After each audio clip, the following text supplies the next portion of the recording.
Bonjour à tous, aujourd'hui on va explorer un truc assez fascinant, la création d'avatars par intelligence artificielle. Mhm. Ce qui est assez dingue et notre source du jour, une analyse vidéo d'un utilisateur assez pointu le montre bien, c'est la facilité quoi. Oui, On obtient une qualité bluffante, utilisable même pour des projets on va dire semi-pro ou pro, court-métrage, communication. tout à fait. Notre mission aujourd'hui, décortiquer un outil qui d'après cette source sort vraiment du lot, Agen. Effectivement. Et le besoin, il est là, hein, clairement. Ah oui. Que ce soit pour l'UGC, le fameux contenu généré par les utilisateurs, la com d'entreprise, des projets créatifs, même le tourisme pour des visites virtuelles. Enfin, la demande explose. D'accord. Après, bon, faut être honnête, il y a encore des freins techniques, parfois la durée des vidéos, le coût aussi. Mais ça bouge très très vite. Et donc, Agen, c'est l'outil que notre source a choisi de mettre en avant. Pourquoi celui-là spécifiquement? Alors, d'après l'analyse, c'est surtout pour son rapport qualité-prix, jugé vraiment excellent. Et puis son évolution. L'utilisateur, il l'utilise depuis plus de 2 ans, donc il a vu les progrès. D'accord, 2 ans quand même. Alors qu'est-ce qui fait sa force concrètement? Mais Agent se positionne bien, disons, dans ce paysage assez concurrentiel. On peut d'ailleurs tester avec un compte gratuit. Bon, les crédits sont limités, évidemment, Logique. mais, et c'est intéressant, l'utilisateur de la source, lui, il a plusieurs comptes payants. Ah oui, pourquoi? Bah, ça montre que l'outil a de la valeur pour lui, clairement. Mais ça suggère aussi peut-être que certaines fonctions très pointues ont des limites qui poussent à multiplier les comptes pour un usage intensif. Une sorte d'accès à plusieurs vitesses, quoi. Je vois. C'est un bon point ça. Alors rentrons dans le vif du sujet.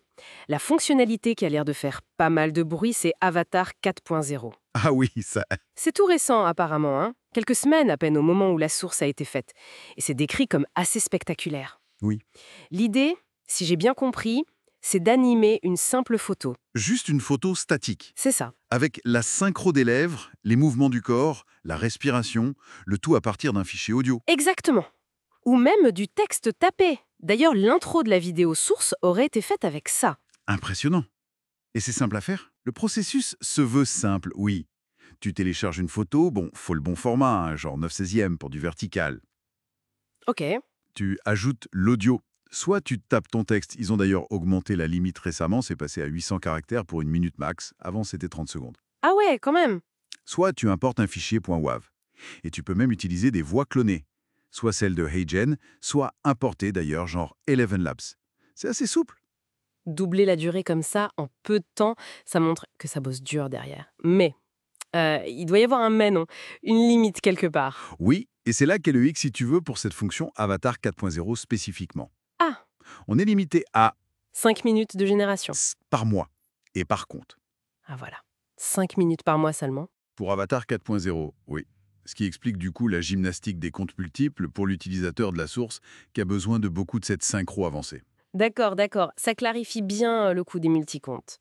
Mais hey Jen, ce n'est pas juste Avatar 4.0 aussi.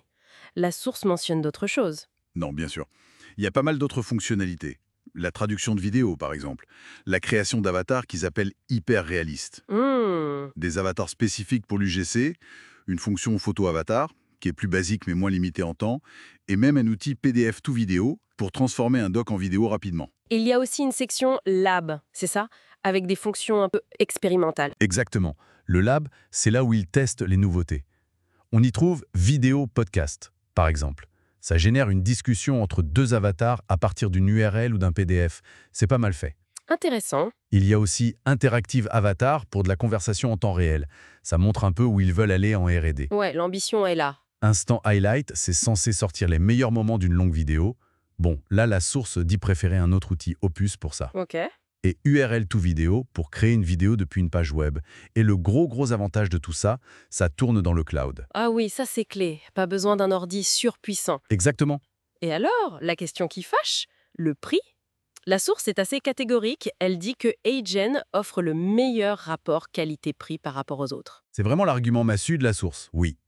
Les plans payants, en gros, ils te donnent souvent les vidéos illimitées pour les fonctions standards. Sauf Avatar 4.0. Sauf Avatar 4.0, voilà. Mais tu as la qualité Full HD, 1080p, des durées qui peuvent aller jusqu'à 30 minutes pour les vidéos classiques, les avatars personnalisés, le clonage de voix et plus de filigrane. Donc, si on résume, la force de Agen, c'est sa polyvalence, une qualité jugée très bonne pour le prix, des innovations comme Avatar 4.0, même limitée, Mhm. Les expérimentations du lab et le fait que ce soit accessible via le cloud. C'est exactement ça. C'est cette combinaison qui le rend attractif. Et le fait que l'utilisateur paye plusieurs comptes, ça souligne que pour certains pros, ça vaut le coup, même avec les contraintes. Absolument. La démocratisation est là, c'est clair.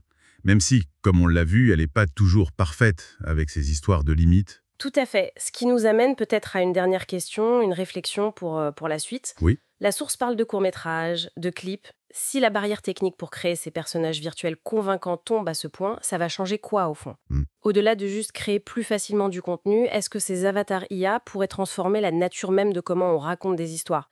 Ou comment on imagine une communication vraiment personnalisée mais à grande échelle? C'est une excellente question. La technologie ouvre le champ des possibles. Reste à voir comment on va s'en saisir. C'est une piste de réflexion, fascinante.